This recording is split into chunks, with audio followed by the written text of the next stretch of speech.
Thank you.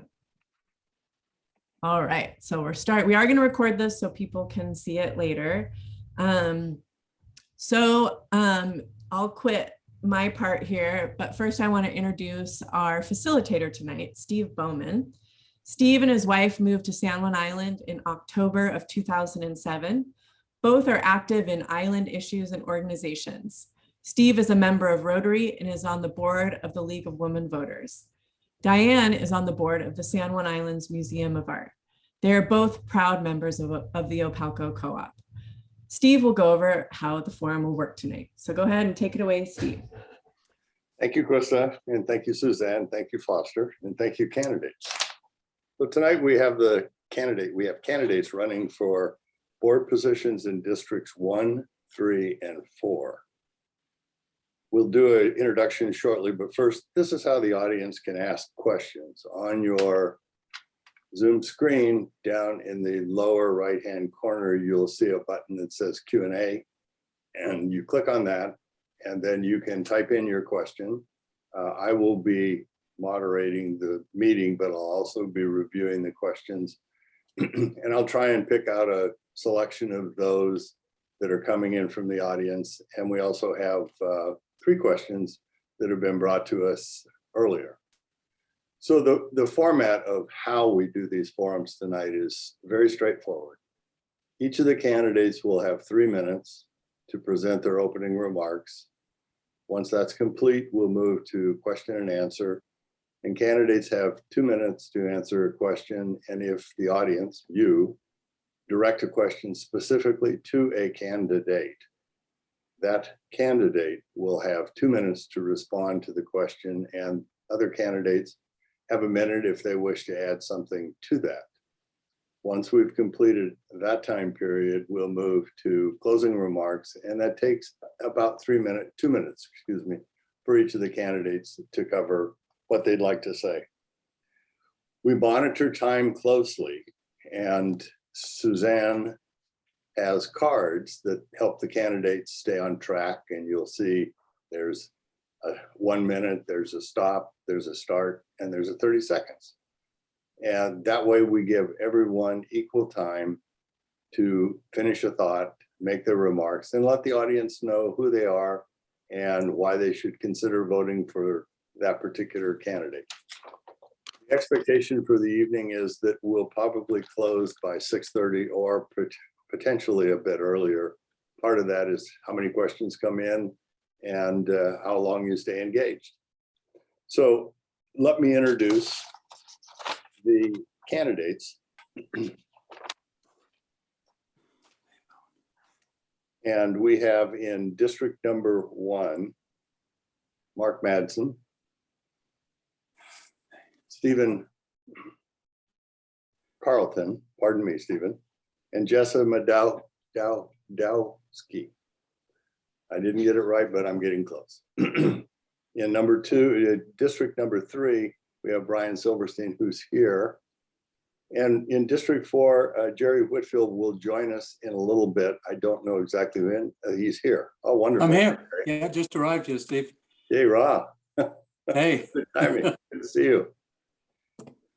So Mark is a current board member, and he's running for re-election. Stephen and Jessa are new candidates running for the position. So we have 3 candidates in District 1.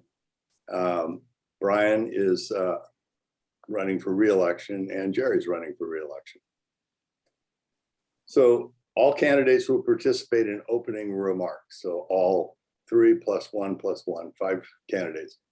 But in the question and answer period, we'd like to focus just on District 1 and the 3 candidates that are running for that particular position, so that you, the audience, get a chance to hear from them and ask specific questions you might be interested in having them answer.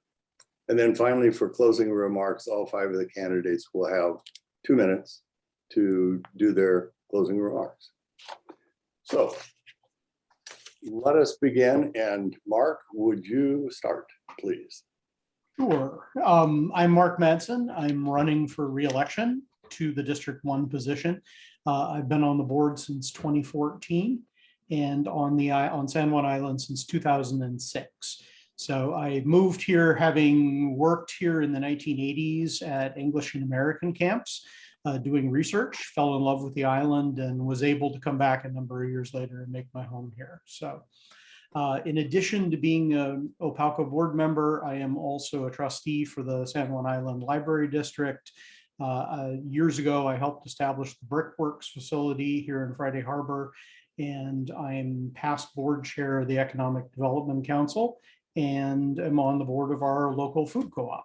So my background professionally is in science and technology as well as business. I've spent most of my life in the technology industry. I use this background, daily to help oversee the work that OPALCO and Rock Island do to create the infrastructure that our community needs to deal with the challenges that face us. And those challenges are difficult, and we all know what some of them are. We have to adapt our electrical and transportation systems to run on clean energy, reduce our carbon emissions. We've got to create a new electrical grid, a more two-way grid that allows us to dispatch power to where it's needed in situations where we might not have the mainland power available to us. We have to become more self-reliant in terms of generating our own local electricity from renewable sources. And we have to do all of that in the face of rising costs for everything from the copper that goes in the wires to labor to the electricity that we buy from Bonneville Power on the mainland. So local generation of electricity is absolutely crucial, and I hope it's going to be a theme in most of what we discussed tonight. I think there's always going to be a need for that extension cord to the mainlands, our undersea cables. But the core of our plan for the next 20 years here at OPALCO is how do we increase the amount of local generation so that we can weather the difficulties that may lie ahead for us. I think we've got a solid plan, and I hope we're moving in the right direction. I hope we get a chance to discuss most of the elements of that plan here tonight so that we can understand as a community that we are moving in the right direction. I hope that my answers on that are going to help you understand what we're doing, and I'm going to ask for your vote to let me continue this work. Thank you very much.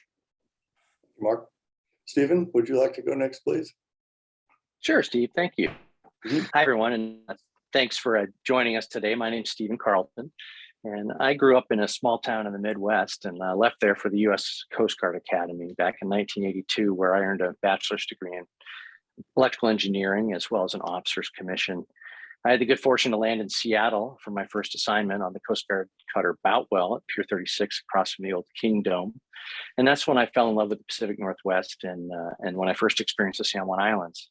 My Coast Guard career took me back and forth across the country a number of times. After leaving the Pacific Northwest, I entered flight school in Pensacola, Florida, where I earned my wings, and then assigned back to New England and flew rescue helicopters on Cape Cod, Massachusetts. And then finally another trip across country to San Francisco, to the Bay Area, where I finished my flying career. I also earned a graduate degree from Stanford Business School and then transitioned to my corporate career in Silicon Valley. And I think most people who know me would describe me as curious, always wanting to learn more and interested in what I'm unfamiliar with. This also characterized my corporate career, where I describe myself as a general manager, having served or led several different business functions, from operations to engineering to marketing to product development to customer experience. And my industry experience is also similarly diverse, serving in the hardware and software areas, biotech, consumer electronics, e-commerce, and healthcare. I worked at companies like Sun Microsystems, Genentech, Apple, eBay, and most recently I served as a vice president of customer experience at Premier Blue Cross before leaving at the end of October. My wife and I have been on San Juan Island part-time since 2013 with the goal to permanently make this our home. And the pandemic and the ability to work remotely, thanks to the fast fiber connection, accelerated our timeline, and we made this our permanent home 2 years ago this month, March of 2020. If you ask anyone who knows me to label me, they'd likely say I'm a problem solver. And as I said earlier, I have a curious mind and love to solve complex problems. And as all of you know, choosing to live on an island is not for the faint of heart. It takes a hearty soul to make this place home. And I appreciate many conveniences we have, and I appreciate the peaceful, quiet existence this place provides. Finding and maintaining that balance is the complex challenge for us as the world evolves around us. And I'm committed, like Mark said, to helping lead our community to resolve this and other pressing issues that we challenge. And sustainability for our islands in all forms is a particular interest of mine. And I too will be asking for your vote. Thank you. Thank you, Stephen. Jessa, please. Thanks, Steve. So like Stephen, actually, I didn't know this connection. I actually grew up in the Midwest as well. I was raised in St. Louis, Missouri, but always loved the mountains, which are in short supply in the Midwest part of our country. And I'm trained as a conservation biologist. So my PhD is actually in conservation biology, and I'm an ecologist. So I like to look at ecosystems and think about how humans actually live and exist in those ecosystems and how that affects our ecology around us and how we fit into that ecology, since humans are part of that ecosystem, not apart from it. And my background in conservation biology led me to study some of the conflicts that are around the southern resident killer whale management here in this area several years ago. And my husband and I fell in love with the area, and we moved here 2 years ago. Again, because of the pandemic, we were able to accelerate our plans and move here. And I've been teaching environmental science and biology for over a decade now. And so one of my specialties is in communicating science and environmental science to non-majors, to students who don't necessarily major in biology, and to other people who are interested, but not necessarily experts in that field. And that's one of the strengths I believe I will bring to this position. I'm very good at explaining the science to people who may not have a scientific background, but of course have the desire to learn more about that. I also have a strong focus in ecology and environmental science. That's my entire career. I've spent my entire career learning how to try to incorporate human life into the delicate ecosystems in which we live. And the island is, of course, no exception. What I would bring to the OPALCO board is over 2 decades worth of experience looking at ecosystems and how they function, and ensuring that our power system here doesn't damage our local ecosystems. We've already done some damage, and that's something that's unavoidable at this point, but we can change and moderate our impact. And we need to be resilient in how we do that. And that includes, as Mark said, a lot more power here on the islands. I will have to say that I disagree a little bit with Mark, and I do believe that we can become energy independent here on the islands. We have ample sources of alternative sources of power, so we don't need to be using carbon producing sources of power. It will cost money, it will be time, but we can make this island resilient and make it something where we, the people, both own the power generation and are using that power generation, so that we don't depend on mainland power, where those companies are more committed to their own customers than to us on the island. And I will also, of course, be asking for your vote. And I hope that you will vote for me with my strong commitment to making sure that we follow environmental sustainability as we generate the needed power for our islands. Great. Thank you, Jessa. Brian, would you like to have your 3 minutes now, please? 3 minutes. Oh, I was told we only had 1 minute. Oh, you have 3. And then Thank you. Here for a while. I've been a director for OPALCO for 6 years now. My wife and I have lived here full-time in the islands for 10 years. And I really appreciate folks who've tuned into the forum this afternoon to understand, because this is very important for our community. I've worked in the utility industry for 40 years. Good part of that time with the Bonneville Power Administration in various parts. And now this has been great for me because I'm working for a utility where the customers are not utilities, they're actually people, my neighbors. And it's great to talk with them in the supermarket and understand what's important to them.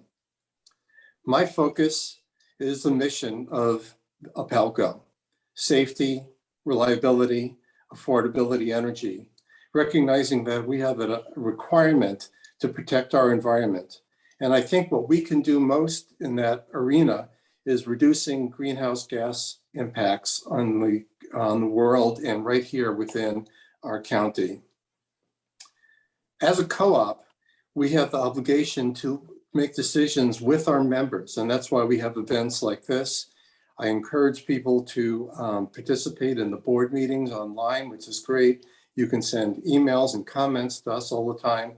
That's really what makes us different from other types of utilities, and it's what I've really enjoyed doing that.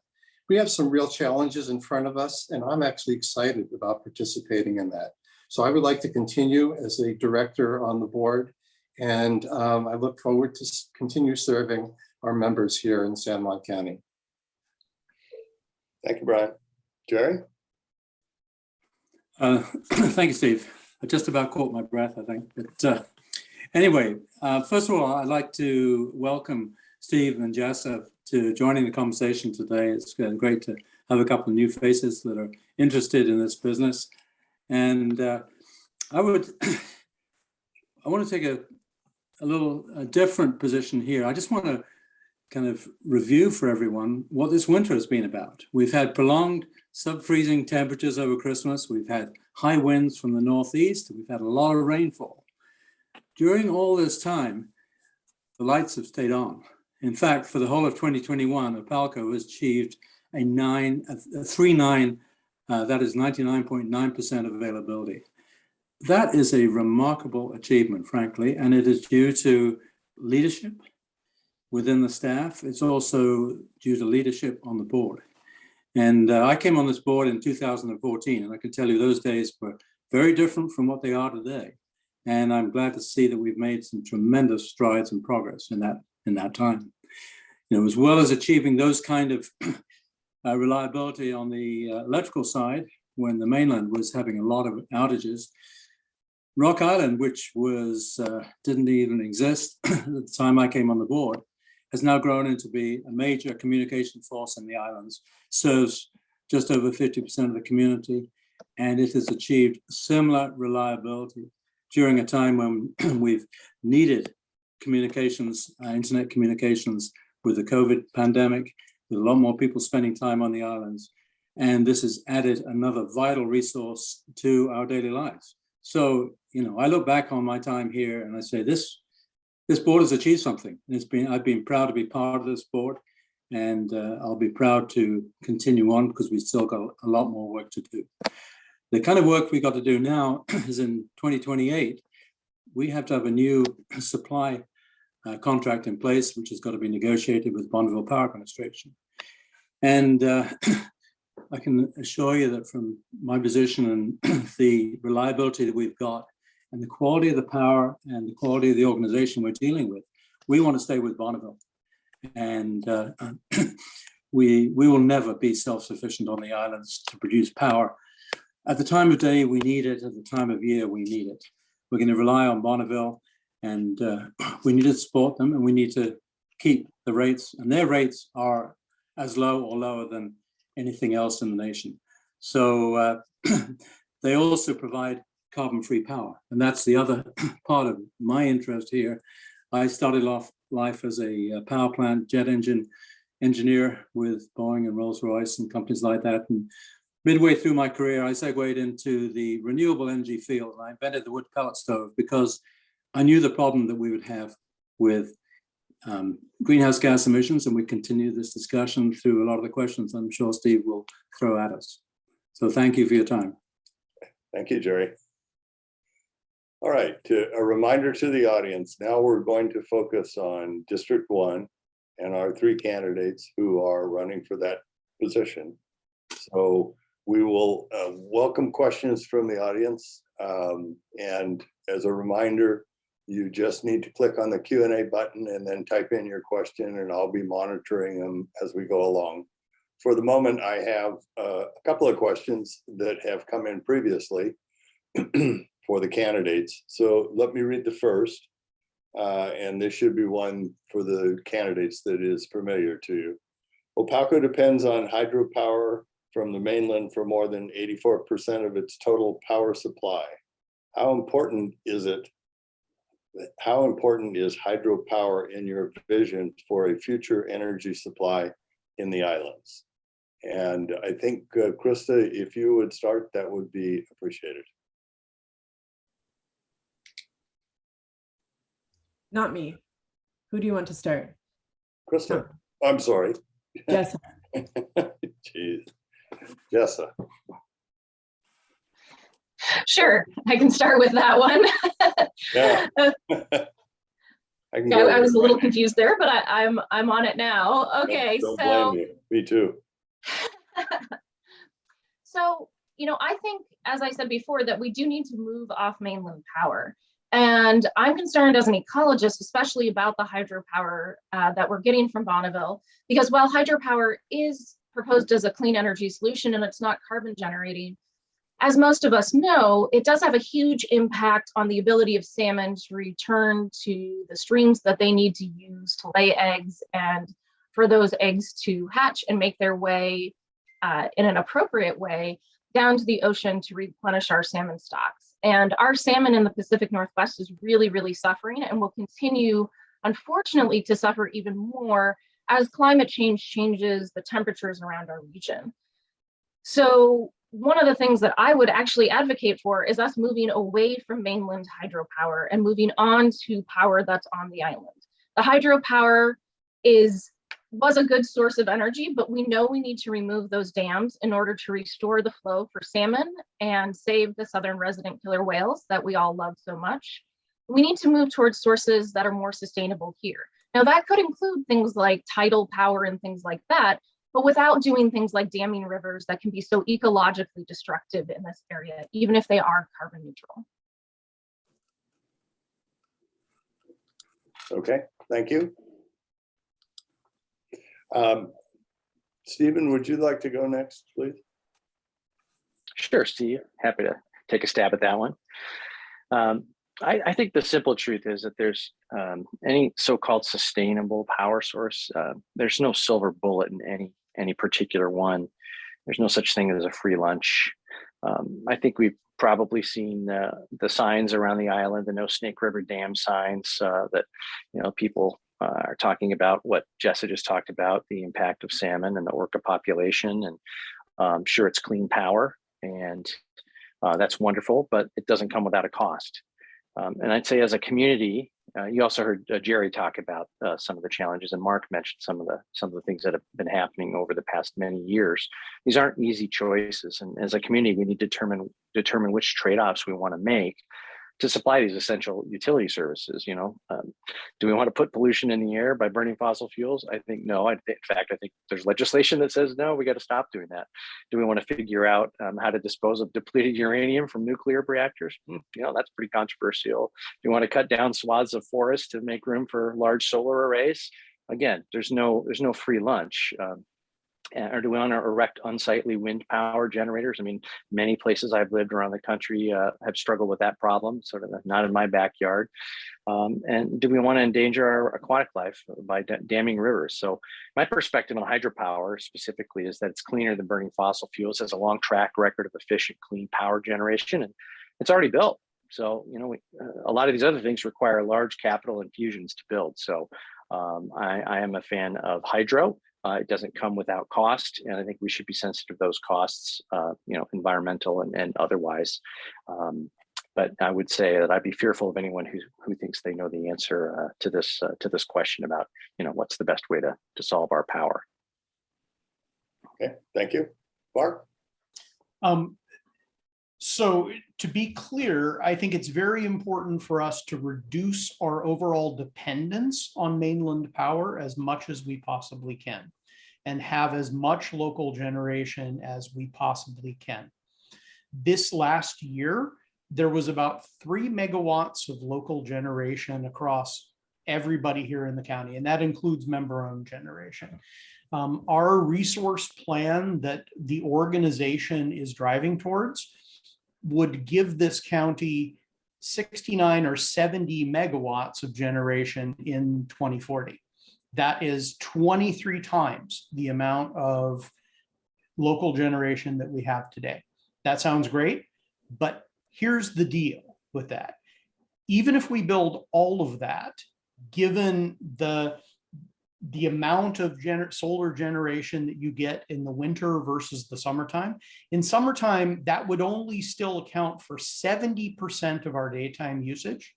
In the winter, it would account for somewhere around 20% of our usage. So we have to be realistic about whether or not we can eliminate mainland power versus whether or not our goal should be to reduce our dependence. And what I'm saying is that my goal for the organization is to reduce our dependence and to maximize our local generation in a realistic way that we can actually afford. Okay, thank you. Yeah. Since we've gotten into solar power a bit, here's a question that goes directly at that question. Solar power requires a lot of sunny land for solar arrays. County land codes favor preserving local rural character over solar on open land. How do you think about these potentially conflicting approaches to land use? And Stephen, would you like to start this one, please? Sure. That's a pretty quick answer for me. One of in the questions that are posted online that we all answered, the one preceding this talks about the those dark winter days that we experience and the reduction in the ability of solar to provide. I think it's a 32x reduction compared to the summertime. And so large solar arrays and solar alone isn't enough to get us through the winter.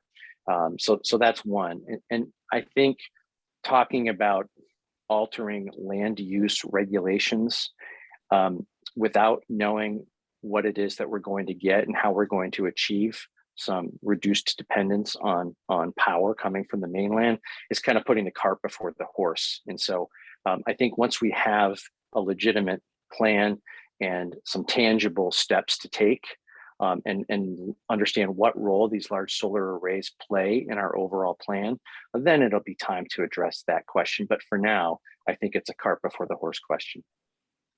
Okay, Mark? I actually think that now is exactly the time we have to address it. And the reason why we have to do it now is that there is every 10-year planning cycle in which we can open up land use designations to be revised. And that time is today. And what we need to do is look at the regulation that very specifically bans commercial power generation on 50% of the land area in San Juan County, on rural farm forest, rural residential land. We need to make sure that it is possible to permit in a sensitive, well thought out way solar arrays on some of our rural land. And I do not believe that solar arrays are incompatible with the rural character of our land. As I said in my answer to the online questions, I think that there are technologies like fiber and solar that actually assist us in maintaining the rural character of our community by allowing us to live here and thrive in ways that don't force us to do destructive things. And so I'm wholly in support of us changing land use designations so that we can permit the projects that need to happen. Thanks. Okay, thank you, Mark. Jessica? Thanks. So I agree with Mark in that I don't actually see this as an either or. I don't see this as a rural character or solar power generation. I think that's a false dichotomy. One of the things that we need to realize is that although Mark said, now is the right time, I would argue as somebody who has been teaching conservation biology and environmental science for a decade and studying it for much longer, the right time was 30 years ago, 40 years ago, 50 years ago, right? But we have the time we have now, and we have no time to waste. All the latest data that's coming out indicates that we have absolutely no time to waste becoming more carbon neutral and becoming more resilient as an island and trying to become more independent of other sources. Solar is one of the technologies that we can use to do this. It's not the only technology that we can use to do this. There are other forms of renewable energy that are well suited to our island as well, some of which are more prevalent in the winter, like wind power and things like that, that can be used to supplement solar power. We aren't restricted to just using solar power. It's also important to realize, and I speak myself as somebody who has a small farm with horses and chickens and ducks and goats and things like that, that it's not counter to having solar to have a rural property, right? Solar has actually been used very effectively in projects around the world to complement agricultural operations, from constructing shelters for animals that use solar panels as the roof, to having grazing schemes in between solar panels where the grazing animals actually reduce the maintenance required for those solar panels by keeping the weeds down around those solar panels so they can be easily accessed if they need to be. In fact, on our small barn here in San Juan Island, we actually have a solar panel on our barn that powers the electricity and the lights in our barn for our horses so that we can feed at night during these long, cold winter nights. So it's not incompatible to have solar and agriculture. Thank you. A question from the audience. Natalie asks, how can the candidates contribute to developing a plan to make us more energy independent? And Jessa, would you start on that one? Sure. So I've talked about this a little bit already. This is obviously one of the things that's very important to me. And like I said, my training's in environmental science and sustainability. So I have spent my entire life looking at sustainability solutions. That's what I've taught my students. That's what I've done research on.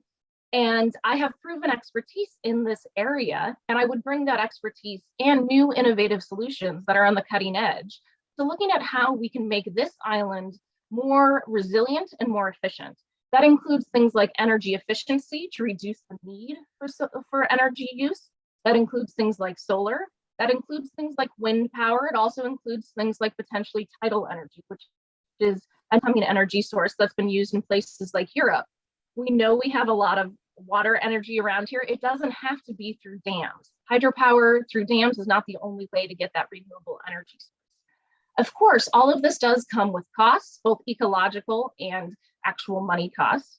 But right now is a prime time for us to be looking at investing in these and for us to be soliciting investments from federal funds, looking at other means of support for these investments. We don't necessarily pay for this all ourselves. This is something that we can be writing grants for, something that we can be getting support for being on the cutting edge of these technologies and serving as a test case here on the islands for actually implementing these power generation solutions. That doesn't mean that it would be unreliable. We would still have these backups, but we need to start moving towards the future of power and making sure that we become more resilient here on the islands and that we're not afraid to try new solutions that fit our ecosystem and that ensure that we can live here on this island resiliently for many, many generations to come. Great, thank you. Stephen? Thanks so much. And I think it was Natalie who asked the question. And one of the things I would say that, you know, on the Opalco website, if you're not familiar, there's an integrated resource plan, which I think was updated about 2.5 years ago, which is a comprehensive plan over a 20-year span from 2020 to 2040 that the board and Opalco have been working toward. It's well thought out, it's well articulated, and talks about many of the alternatives and some of the pressing issues that we face, which is increasing demand as we go to more electrification on the island, the increased load, the limitations of solar in winter and the need to augment it. And many other things. So I would encourage you, if you're not familiar with that, to go check that out. So it's not as though there's not a plan. There's a very well thought out plan. I would say in reviewing it in preparation for being a candidate, it is 2.5 years old, and I think, you know, just good hygiene is to say, okay, what did we say 3 years ago? How are we progressing against that? Has something changed? Has technology or demand or supply changed or pricing changed? And do we need to revise this because we can't wait for 5 or 10 year cycles to refresh these things? But keep up on how we're progressing, and do the assumptions that went into the original plan still apply, and do we need to pivot in any way? So many of the topics that we talked about, all these alternatives already this evening, are in that plan. And so your question was, as a candidate, how can we contribute? I would say be really familiar with that plan, be on top of how things have progressed, and also to be ready to pivot away from it. Just because it's written in stone and it's 100 and some page document doesn't mean that it's going to be right forever. Thank you. Mark? Great. I think that, Stephen mentioned the IRP, or Integrated Resource Plan. And I think that one of the chief ways in which we as board members contribute to making that plan a reality is by our involvement on an ongoing basis in guiding projects that move elements of that IRP forward. I want to call out Jerry Whitfield, for example, who is the board and one of the organization's great experts on tidal, everything going on in tidal power in the world. In fact, Jerry actively visits tidal sites in Europe to bring back knowledge that inform the projects that are already underway at Opalco to give us tidal, that will eventually lead to us having tidal power in the 2030s, right? And that sounds like it's far off, but for an emerging technology, that's the kind of timeline it will take to implement here in our local area. I think that the board also has an incredible advocacy role, both within the community and in our service within organizations regionally, as we attempt to basically deal with some of the challenges around the BPA contract. Where we're going to buy bulk power from the mainland, transmission issues regionally that will affect whether or not we have stable and firm electricity a decade from now. There's tons of work to do here at home, but there's also a lot of work to be done regionally and with our legislature and with the myriad of organizations that coordinate the power supply here in the Pacific Northwest and beyond. And I think the board, there is no lack of work that board members can and do engage in to help move the plan forward, while the staff are running the organization, right? So, thank you. Thanks, Mark. So there was a question asked, is local offshore or onshore wind an option? It sounds like that is, and it's being worked on with Opalco. Would that be correct? And I'm not trying to leave the two other candidates off, but to the incumbents, is that something that's being actively worked? Do you want me to start? Or yeah. Sure. We did a study, we bought wind power, high resolution wind power data a number of years ago. And that probably needs to be updated every so often. One of the difficulties that we found when we did that offshore, well, we did it countywide. So we looked at onshore and offshore. But the direction and intensity is incredibly variable. And what actually makes wind power work is consistency. So the way we've always looked at it in the plans that we've developed is that we would buy wind power from Eastern Washington, where wind power is actually reliable to produce. We would produce something that's reliable to produce here, and that's going to be tidal power for us. There are people who have done member-generated wind power here in the county. There's a gentleman in Brian's district on Lopez, for example, who put a large investment into wind power generation, and to my knowledge is no longer doing wind power generation because it just didn't make sense in our environment. I know it seems like it's windy a lot of the time, but it's not windy consistently, and it's rarely windy in consistent directions. So wind is a tough one for us. I saw your hand go up, Brian. So So I've been good friends with Rick on his project, and he said that was probably the biggest mistake he made in trying to do self energy in his property. It just doesn't work well here. The really good wind sites, and the ones that are being looked after right now, are Northern California, offshore, and Southern Oregon. Those are the most consistent, the strongest.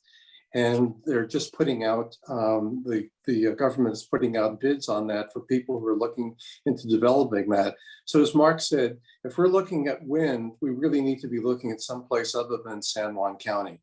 But getting involved in one of those projects might very well make sense.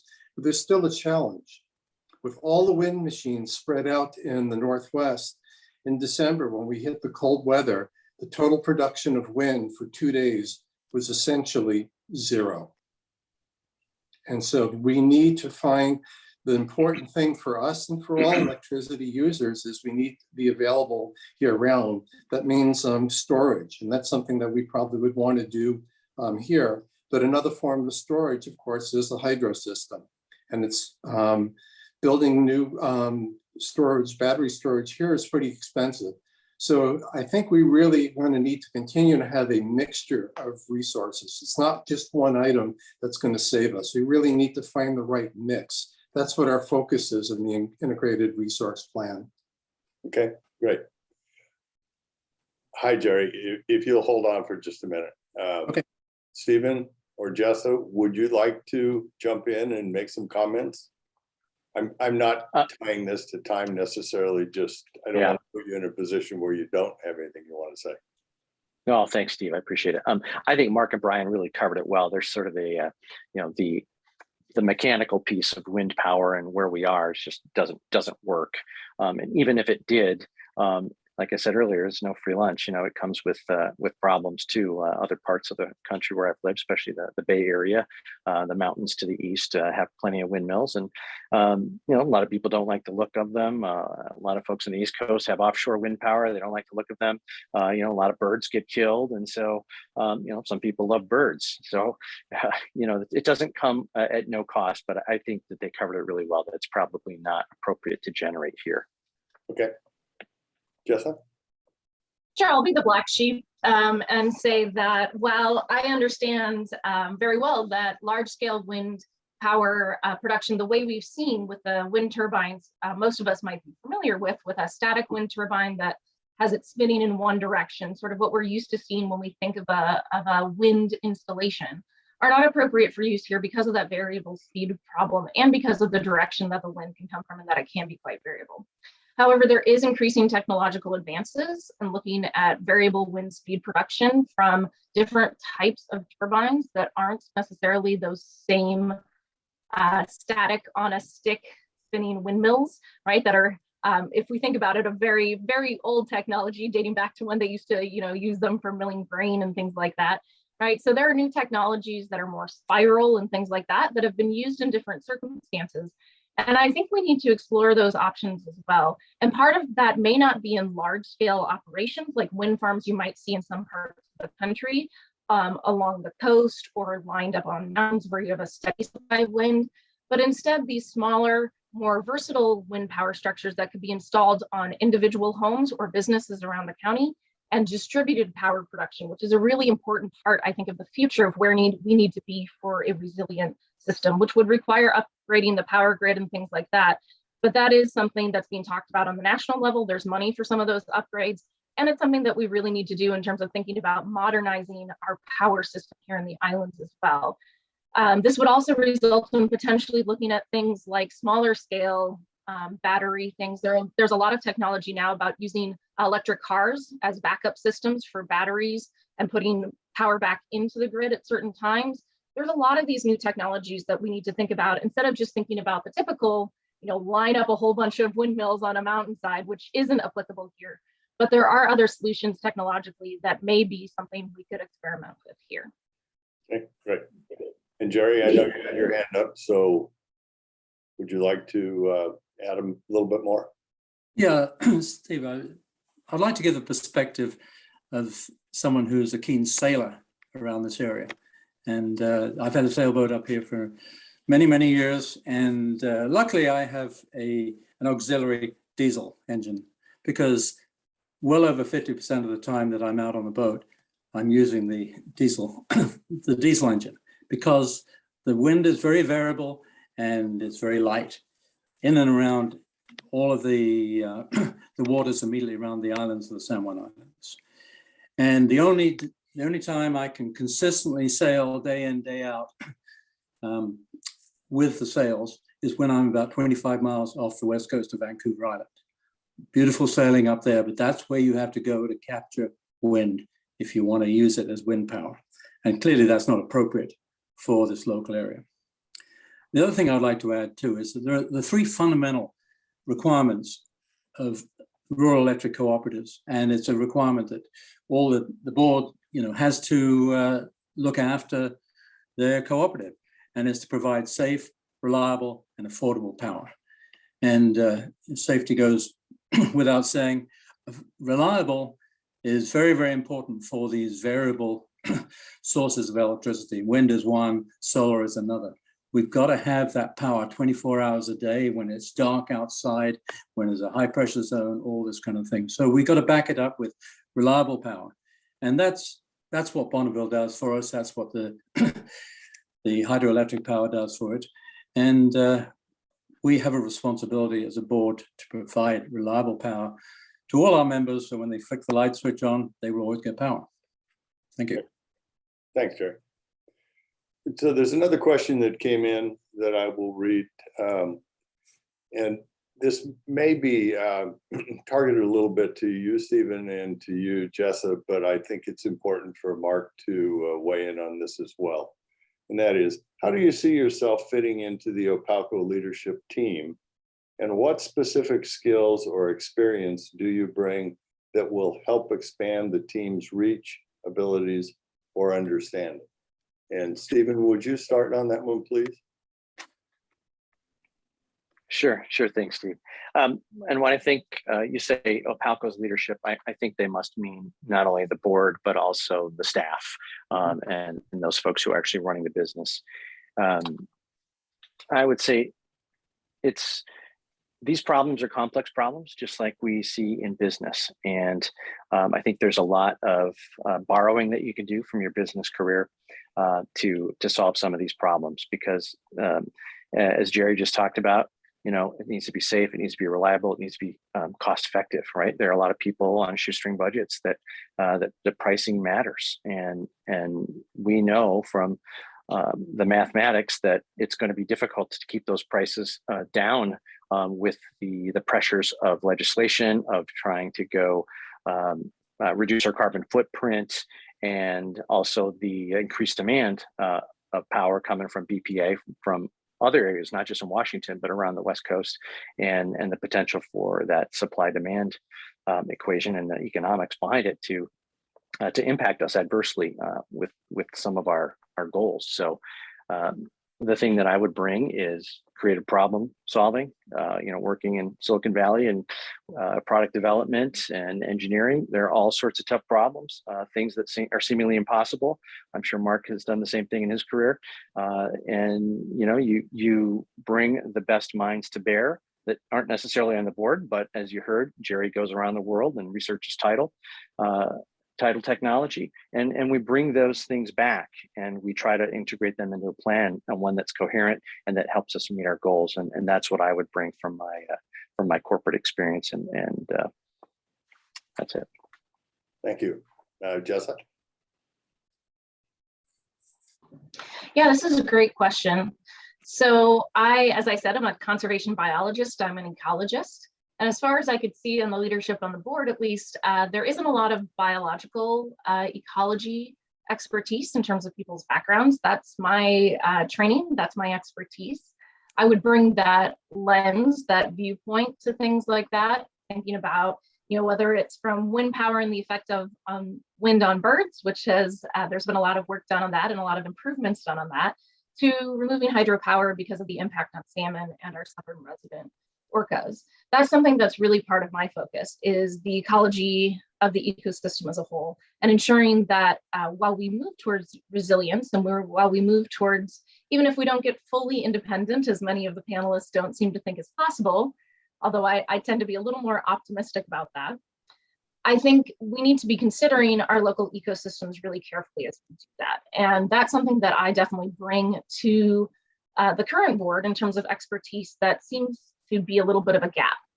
Also, I have a different lived experience, a different perspective than most of the board members, right? I come from a different background. I'm not an industry person. I'm a biologist. That's what I do. And as a woman and as somebody who has been in different positions in things like the Society for Conservation Biology, where I've been a president of the North America section and led the board through a great deal of tumultuous times and challenges, to things like a local super fund group, community advisory group for a Superfund site, for a very controversial site requiring quite a lot of cleanup of toxic chemicals that were endangering the local ecosystem and, of course, the drinking water for people in that area. I have a lot of expertise and experience in collaborative problem solving and working together to build coalitions and build collaborations, even when things are a little more controversial or there are lots of disagreements about that. Okay, thank you, Justin. Mark? Sure. I think of my role as a board member is in the way it's my job as a board member to try to keep all of the elements of the high level plan in focus at the same time. We are trying to communicate to the community the elements of a long-term plan and how that is sequenced out. We're trying to keep in balance the way we will pay for it, both with grants and very long-term low-interest loans from the Rural Utility Service and USDA. It is trying to keep the technologies themselves and how they evolve in line. Jess is correct. The technologies change all the time. And so my role as a board member is every single month to try to synthesize that picture and make sure that we provide good oversight, strategic guidance, and an interface to the community for the members that we represent to try to explain and bring everybody together so that we all understand what the plan is. That is difficult. Sometimes we're not terrific at it, but we are trying to make sure that the entire community understands a complex plan to get us through the next 20 years to a very different energy future.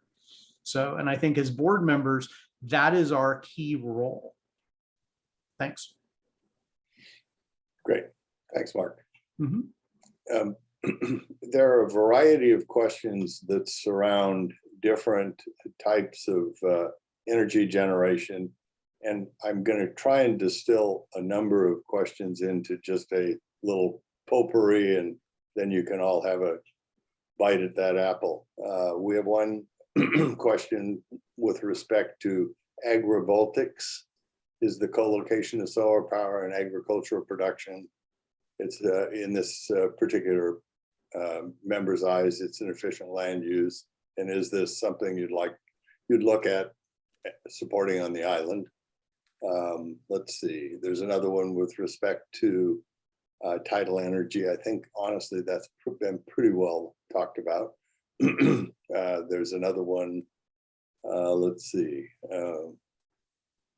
tidal is an option.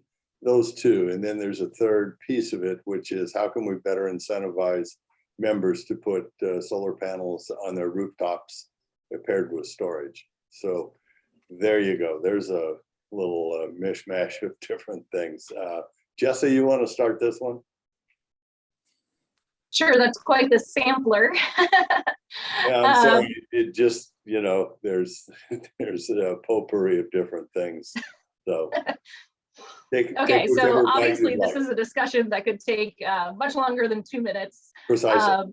Since it's a sampler of different things, but I already mentioned and talked about a little bit of the confluence of agriculture and solar, which is what one of those questions addressed. So I mentioned sheep grazing under solar installments, using the solar installments on the roofs of shelters for animals, things like that. So that's something that is certainly on the forefront of my mind. It's something we use on our small farm, and it's something that I do think is very compatible with the local character of agricultural expansion. We need to remember that farmers and agriculture is not anti-technology. You know, that doesn't mean not using technology. It doesn't mean only old, wooden barns and things like that. It can also be using the technology in ways that can allow for agriculture and actually enhance agriculture in a lot of different ways. So that's something we can keep in mind. Thinking about tidal power, it's certainly important. I saw in one of the comments that somebody was mentioning some of the fish and fish migratory patterns and how they might be affected Lots of fish are very sensitive to electromagnetic pulses and things like that, use them for hunting or use them for navigating. That's certainly something we would need to take into consideration in the ecological siting of where we put some of those power lines and those installments.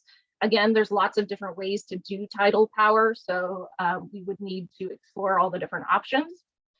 And when we're thinking about all these different options, one of the critical things to keep in mind is that there are many different options for different types of power, whether it's solar, wind, tidal power.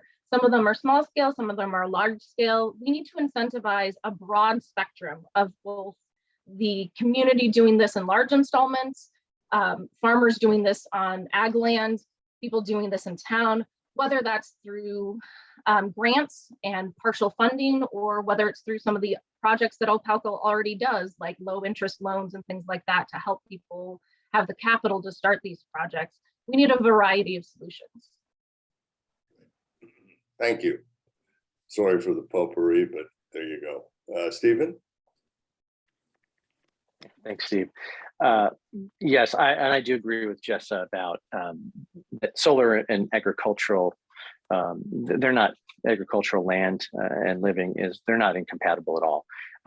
My only comment earlier about large solar arrays was, chopping down lots of trees if that's necessary because we're so heavily forested, and is that something we want to do? But I think they're completely compatible, so I don't have any issue with that. Regarding tidal energy, I'm a huge fan of that. It's kind of, to me, it seems, and Jerry, I'd love to talk with you sometime about this, about the viability of that and how close we are, because to me, it's almost like fission, it's sort of something that could be really cool and greatly harnessed, but seems so far away, but it seems like it's not now. So I would be a huge fan of that because, especially the range of tide that we have here reliably, that's wonderful. And as far as incentives, there are plenty of incentives that have been around. Some of them go away, at the federal, state, and also the local and the utility level. And I think that we need to continue to, the federal ones are continually decaying and eroding. And we need to continue to find ways to encourage people to reduce or to adopt these alternative forms of energy, solar, to also to reduce the demand side as well. We talked about heat pumps and the Switch It Up program, and so I think that we just need to continually tune those as we understand what our load is, because we have projections, but we don't know if that's going to come to pass. But so we need to keep monitoring that. We need to fine tune the incentives to match with the issues that we're dealing with as far as gaps of affordable supply and what the demand is, and then tune our incentives, the local ones that we have control over, and the ones that we go externally to seek, and bring those to bear on our membership. Great. Mark? As everybody else here has said, a mixture of approaches to generating energy is going to be required. There's no single technology. And as Jessa mentioned, it's important for us to be doing this at all scales. And we talk a lot about community solar projects. There will be always a spectrum from member generation on rooftops, solar panels on county buildings, for example, public buildings, all the way out to projects that Opalco will undertake to do utility scale generation. And those things are important. What we need to do is find ways to encourage the mix of innovative technologies that members can put on their own homes and businesses. And the key thing that we've been able to do in the last few years is what is called the Switch It Up program, which uses incredibly low interest money from USDA and the RUS to allow people to do on-bill financing for solar projects, efficiency projects in their homes. And we have literally tens of millions of dollars of loanable funds for members. In fact, 6 solar projects came in just last month for on-bill financing. And that's a new record, and it's a fabulous accomplishment. So as the incentives go away at the government level, it'll be incumbent on us to basically create those kinds of financing programs to drive innovation for member generation. in parallel to what we do as a utility. In one comment about tidal power, I think what you're going to start seeing, and you will see this in our recent board packets, is that the studies about siting tidal power are already underway. And we're already working with biologists and experts in the geology, the flow, the hydrology to find those places, because we're going to need, as a community, to figure out how to site tidal power. And that means not just what happens in the water, but what happens on land adjacent. So anyway, thank you. Great. Thank you, Mark. Thank you all for managing your way through that potpourri of different things. So I have a question from Jay, and it seems that this, I think, might be directed at you, Stephen. I'm not sure, but I'm going to read it and you can start off and then we'll go from there. Jay says, since increasing local energy does little to reduce county carbon emissions, but electrifying local transportation and heating does reduce emissions significantly, shouldn't decarboning be a higher priority than local energy independence? Oh, sorry, I had to come off mute there. Okay. Why did you think that was low? What directed at me, Steve? Well, I mean, had I'm this happy to very take it, but- interesting little thing on my Q&A that says Stephen Carlton is going to answer this question live. I don't Oh, see great. it on any others, but there it is. So I didn't know what to do with it. So I just, Fantastic. okay, here you go. I love it. You're a master facilitator. I would say that I think embedded in the question is on the demand side, the consumption side, which Mark just talked about, the incentives, and couldn't agree more with, making sure that we make the membership aware that these incentives exist. I didn't even know that we had tens of millions of dollars, Mark. That's fascinating. And so continue to optimize what we do on the demand side. And as far as, I don't think it's an either or. I don't think, it is a matter of prioritization as far as reducing demand versus, trying to find carbon-free ways to produce the energy. I think you do both at the same time. And I think we've had pretty robust discussion thus far about ways that we can do that. There's the existing hydro that we use that's probably going to be more costly and doesn't come without harming some, having some harm to the environment. We talk about the future of tidal. We talk about solar and the issues with that, both seasonal and land use. And so, there are all of these pieces of the puzzle that, again, I think the existing board members are very aware that it's not a single solution. It is a combination of many. And I'm sure the sands continue to shift. And the more that we can do on the demand side will help us, or at least defer the urgency of potentially trying to solve the supply side. Okay, great. Mark, would you comment on this? I think you commented right around the edges of it all. Yeah, efficiency, it's interesting. Whenever we talk about energy plans for the future, we always treat efficiency as a key pillar, and it's almost a source in the way we write all of our plans. We plan quite a bit of energy efficiency in order to meet our demand. And in fact, one of the most important things that we can do in order to make sure we have an adequate and reliable power supply is to change from inefficient things like old baseboard heating to ductless heat pumps, where you can get the same effect in terms of the heat in your home for 3 times less the electrical consumption, right? And it may seem like weird to have your electrical utility tell you that you should convert to a ductless heat pump so that you can buy less electricity from them. But what we're doing that for is to prepare for the world where electrical supply, both from the mainland or whatever, is more variable, and we have to both conserve in order to keep consuming that power. So efficiency and decarbonization through electric vehicles, ductless heat pumps, better insulation in your home, all of those things are part of the picture for us achieving the goal of both, thank you, Suzanne, achieving the goal both to have an adequate power supply and for us to meet our environmental and ecological goals.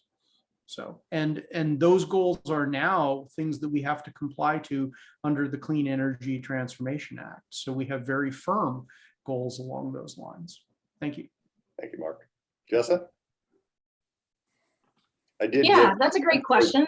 And maybe it was partially directed at me since I've been talking about energy independence. I don't know why it says Steve. I see it, Steve. You know, I don't know why it says Stephen will answer this, but I'll take a stab at it as well, the vagaries of technology, right? I'll take a stab at this as well.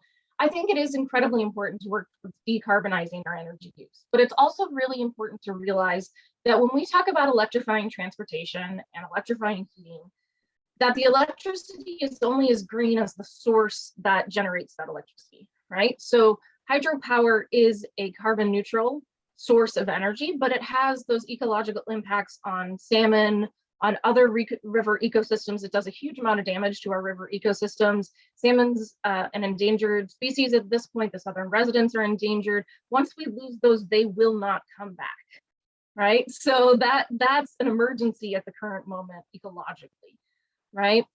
And we need to realize that the greenest energy, as Mark sort of mentioned, the greenest energy is the energy we don't ever use, right? So the best thing to do is reduce our energy use.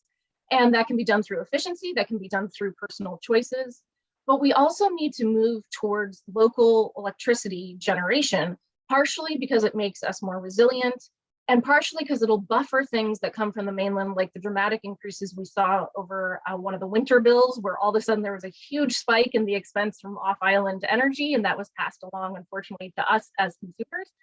So generating energy locally and having a more resilient and efficient grid here that can provide some of the energy and makes us less independent and hopefully eventually completely independent from mainland power supplies will stabilize both our energy supply, providing us with reliable power, and also those energy costs. So we don't have those surges during high consumption when everybody in the Northwest is turning their heat up or using a ton of energy.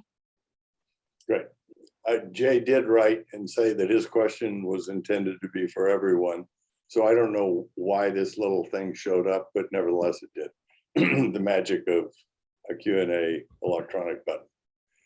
I have a question that came in at the very beginning from Sandy, and it's broken into two parts. So I'm going to ask the incumbents, all three of you, to answer this first. And then I'm going to ask our two candidates, other candidates, to also chime in and answer this. So here is the question for the incumbents. Number one, why are you running again? Number two, what are your three top priorities for your next term? And number three, speak to how Opalco will become carbon neutral by 2030 and how you will finance new programs changes without solely relying on rate hikes. And since Brian and Jerry have been quiet and effectively listening, I'll start with you, Jerry. Do we get 3 minutes on each question? No, you get two, sir. They're deserving. With a little generous maneuvering room at the end. Well, okay. I'll try and I want to kind of couch this. As board members, we're here primarily to manage risk. And the reason I'm running again is that with my business experience and with my power plant experience, I have a lot of experience in managing risks associated with providing reliable power, providing affordable power, and providing safe power that is on all the time. So that's a, I've been able to prove my value, I hope, I like to think anyway, over the last 8 years, and I would like to continue giving of my experience there, particularly with regard to where we're headed now. The next 3 years, we're going to be embroiled in a new contract, negotiating a new contract with Bonneville. And this is going to be key to providing affordable, reliable, and carbon-free power. And how we couch all this it depends on our ability to manage the risk. Now, we've talked a lot about tidal. I'll just say a little bit because I've been very much involved with trying to bring over the technology being developed in the Orkney Islands of Scotland. But there's a risk associated with putting high voltage electrical equipment in the water, particularly in salt water, and keeping it running 8,760 hours a year. That's a huge risk. So rural electric cooperatives are not generally imbued with the ability to generate their own power. They redistribute power, and that's why we've got the big umbilical to the mainland. Having said that, in the future, Bonneville is in the business of buying and reselling renewable power. A lot of solar from Southern California and the Southwest does already and will find its way up here. So we don't have to generate solar up here when we can get it from places where the sun shines. So we have the ability to, through negotiating this contract, to get the right mix of fuel, of energy at the right price, and manage all of the attendant risks that go with it. Great. I hope I've answered all your questions there, Sandy. I think you did an admirable job of that. Thank you. Brian?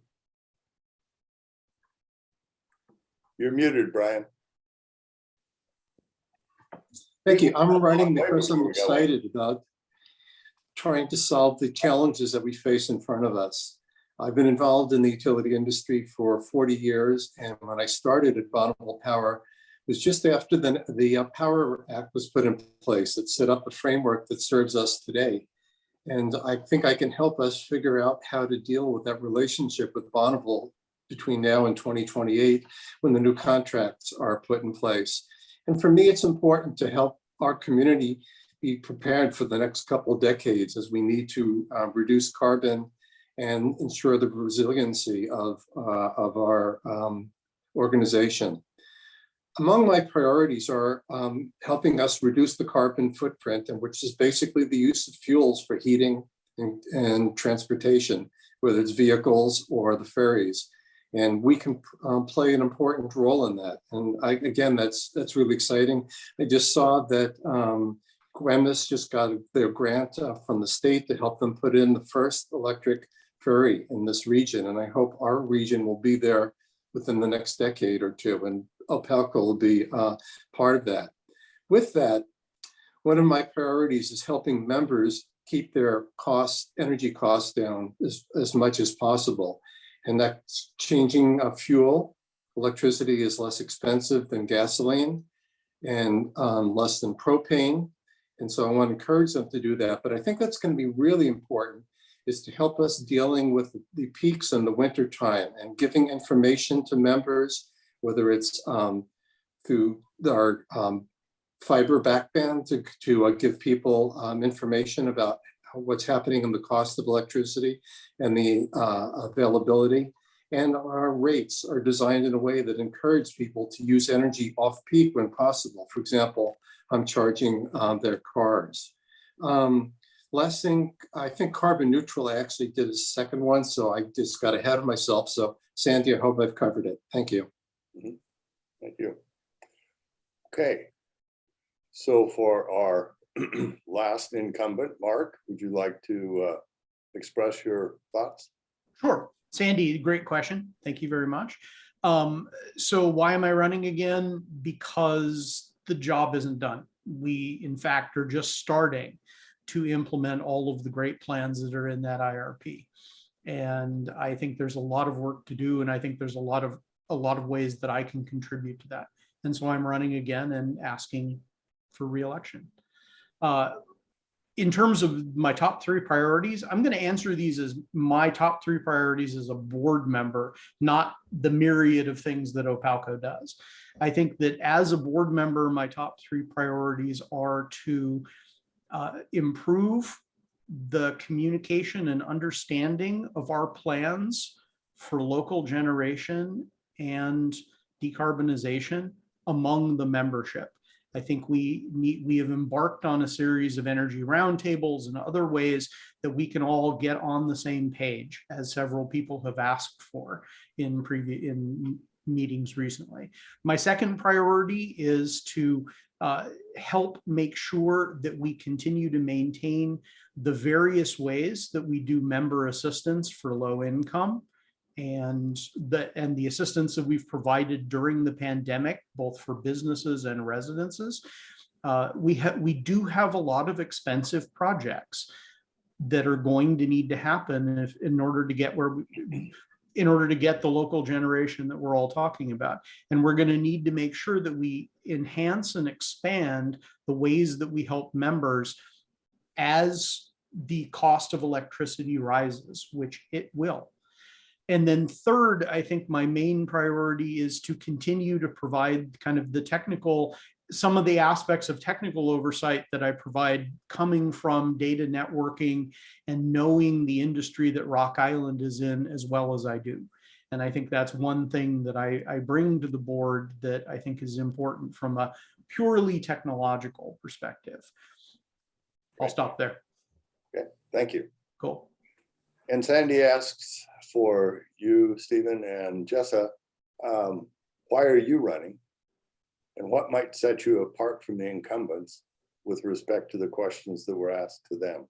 And Jessa, would you like to go first, please? Sure. So I'm running because I wish to be involved in pushing Opalco towards both local resilience in terms of energy production and in pushing Opalco towards both addressing the climate crisis that we're currently undergoing and has reached a really fevered pitch at this point, no pun intended, and also simultaneously reaching goals for biodiversity, which aren't talked about as much in the global conversation, but we're also undergoing a current global biodiversity crisis. And we can't survive at high temperatures with global heating increasing. We also can't survive without the other species on this planet that we depend on. So we need to be thinking about both of those together, both decarbonizing and preserving our ecosystems. And we need to be looking at power sources and power resources that do both of those, not just one or the other.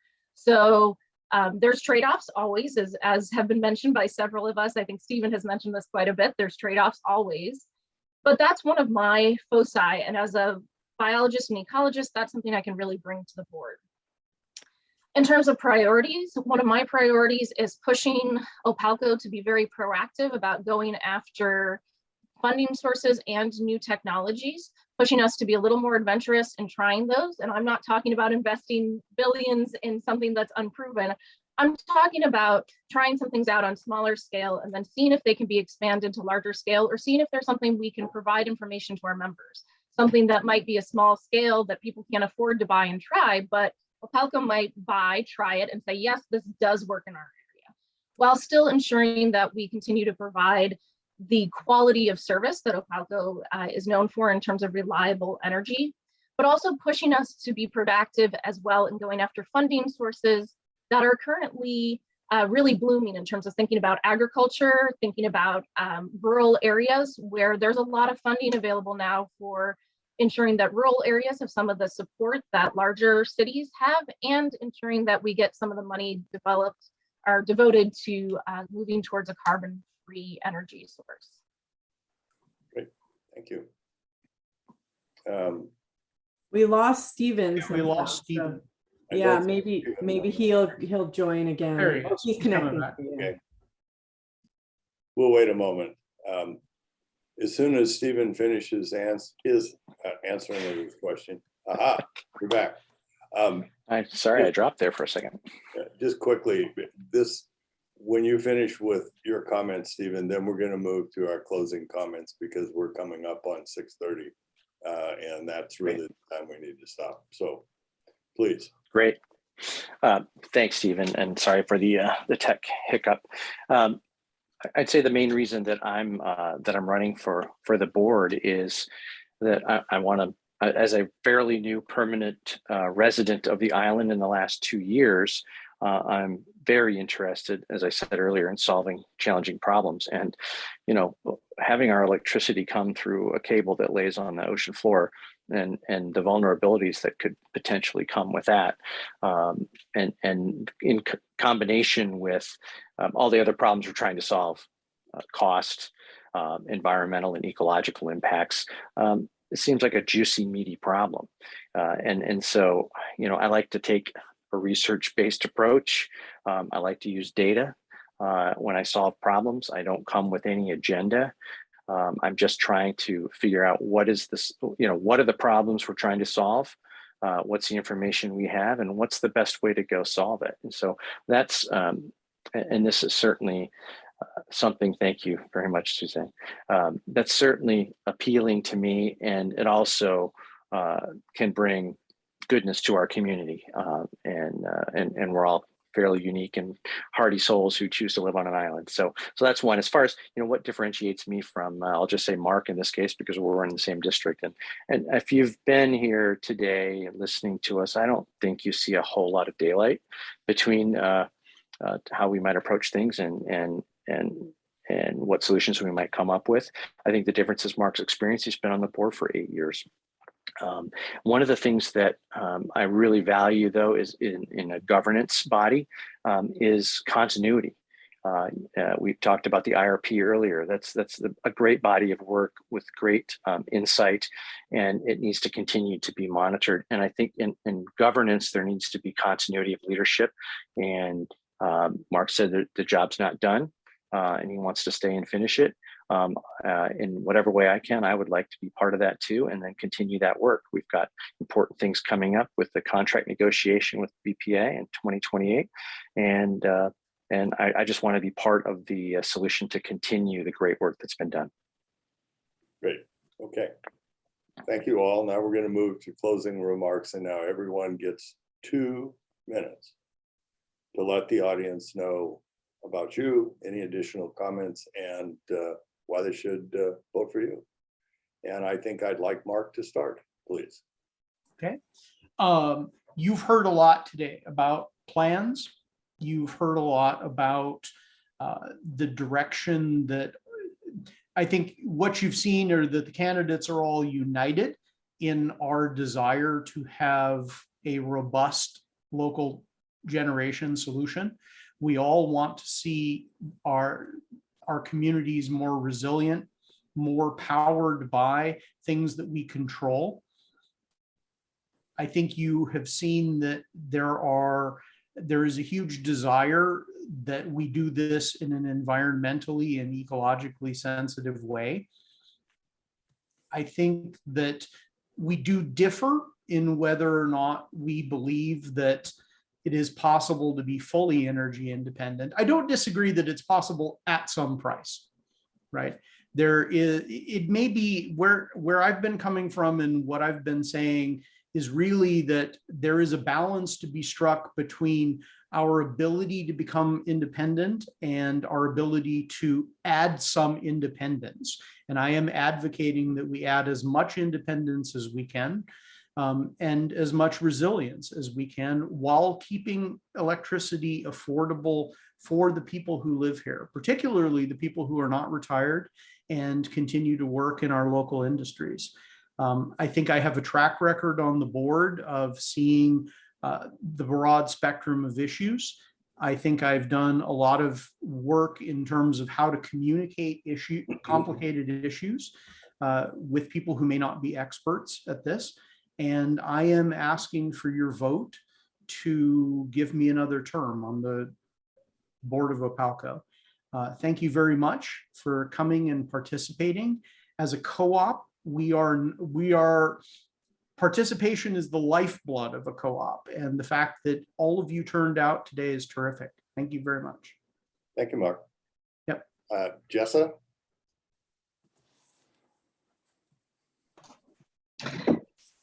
Thanks. So my closing statement is that I really feel like I can bring something different to the board that isn't currently displayed on the board as it stands, both in terms of my ecological background and in terms of a different lived experience, both from my identity and from the fact that I am not an industry person.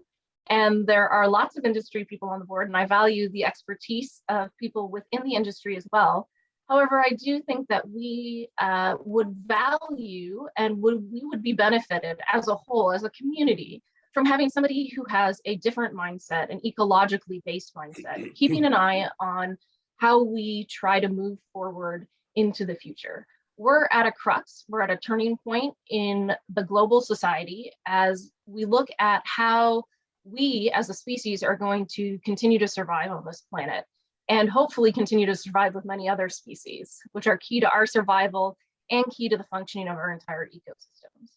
I have spent my life researching ecology, thinking about how we as a species fit in with other ecosystems and applying sustainability concepts to my own life and teaching about how others can do things in a way that's more sustainable.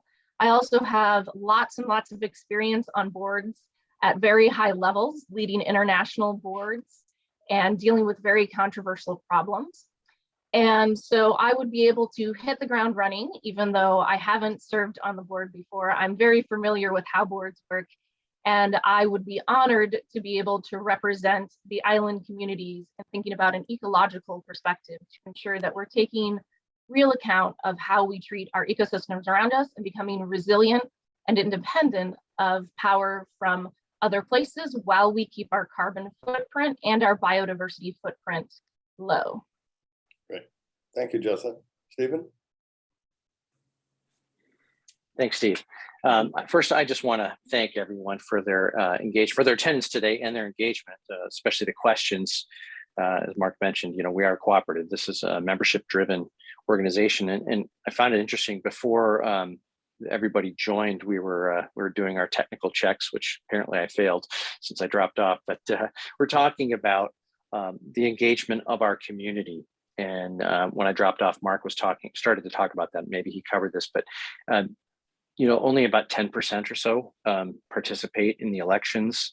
And that's pretty low. And so that means there are a lot of voices that never get heard or maybe not represented. And I think that's a really important piece because of the community, the type of community that we live in. We need to maintain those strong community ties, and we need to provide education. We need to, I don't know about all of you, but I sure hear a lot of people complaining about Opalco, and I don't think it comes from a position of knowledge or experience.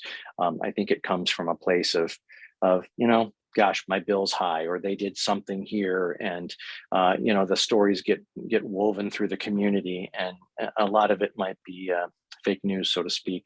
And so I think there's a huge amount of ground we have to cover with respect to community engagement and education. Just the fact that there are only 30 or so people that joined this tonight. I know people are busy, but my commitment to you is to, if elected, that I will commit to engaging that community, to educating them, to take care of some of the things that we're talking about, like reduce the demand, the greenest kind of energy there is. And that is my commitment to the community and to the board. And I have to say, just in closing, that I'm really impressed by this slate of candidates, and I'm asking for your vote, but I don't think you're going to go wrong however this election turns out. Thank you. Thank you very much, Stephen. Okay, Jerry? Thank you, Steve. I would like to finish just by covering a couple of points which I have not covered yet today, but I think say a little bit more about me and what I bring to the table and the direction I have always been heading. I've been working in the field of trying to mitigate greenhouse gas emissions for 25 to 30 years. And during that time, my philosophy, if you like, or mantra, if you want, is that the best approach is to try and electrify everything you possibly can. And the corollary of that is to take all of the carbon out of the electricity you're generating. If you do that, you will significantly reduce CO2 emissions, which is what we're all in favor of doing, and we're all now mandated legally to do that in the state. But I want to add, there's another good side to this as well. More is better. I.e., if we increase our load for Opalco, we're going to reduce the cost because we're spreading our fixed costs over a larger load. And that's going to be good for a benefit for all of our members. And that's something we haven't stressed yet, but it's something that we want to bear in mind. And the other part, what I want to just touch on with regard to the title is two things. One, with regard to the permitting, which is going to be very, very difficult.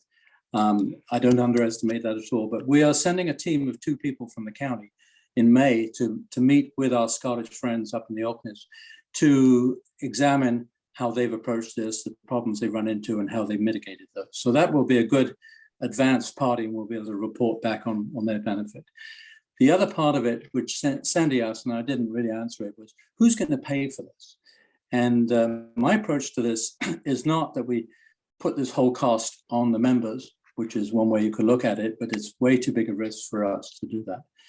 But we should partner with an engineering, procurement, construction contractor who are skilled at mitigating the risk and taking the financial risk from us. And we would then just have a power purchase agreement with that contractor. Then we would only have the risk of performing under that contract. Thank you. Thank you, Joy. Brian, would you please join us and close? Thank you. My take on Opalco, given the relatively smallest utility is caution is important. And I think of Dilbert, who says change is good, you go first. I don't view Opalco as being on the leading edge. I view us as a fast follower. We're looking at what other people are doing. We watch very carefully. We get engaged. We try to see how that would fit in our location over here. And then we jump on it after someone else has stepped in first. Small things, of course, we would do locally, the things that we can do where the costs and the risks are relatively small. I think the biggest challenge we face in moving forward is understanding the trade-offs. It's hard enough for me, who've been in the industry for 40 years, to look at the trade-off between resiliency and reducing carbon and what's done in the county and maintaining our rural community here. It's harder for all the members of the Opalco. And I think we need to do a better job of explaining those trade-offs, because 50 pages of PowerPoints are not helping people. We need to do a much better job to really bring it down so people can say, I understand this. I think this is more important than that. I'm not going to say today what I think that is, but we need to help our members, the staff, and the board to look at those trade-offs and then make good decisions. Thank you very much, all of you, for participating today. And I'm sure any one of the 5 people here would be great board members for Opalco. Thank you, Brian. Thank you, audience, for your participation, your staying, and for your questions. And thank you to all the candidates for the investment of your time, your thinking, and your enthusiasm, and your emotions, and everything else you have brought to caring about Opalco. So good luck to all of you, and I'll turn it back over to Krista. Yeah, thanks so much, Steve. Your facilitation is so helpful and valued. So we're going to post a recording of this event on our website, and we have all the information about our candidates at opalco.com/election hub. Tell everyone you know, get out there, vote, get educated. We have no preference who you vote for, just get out and vote, please. And if you have any questions that came up tonight, or you had something that you wanted to follow up on, just feel free to email us, communications@opalco.com. And have a wonderful night. I hope everyone has a good dinner planned. Thanks, Krista. I want to see if we can break our 10 to 12% vote barrier. Let's see if this year we can do better. I think we can. So thank you, everyone. Have a good night. Thank you, Suzanne. Thank you all for attending. Thank you. Have a good night. Thanks, everybody.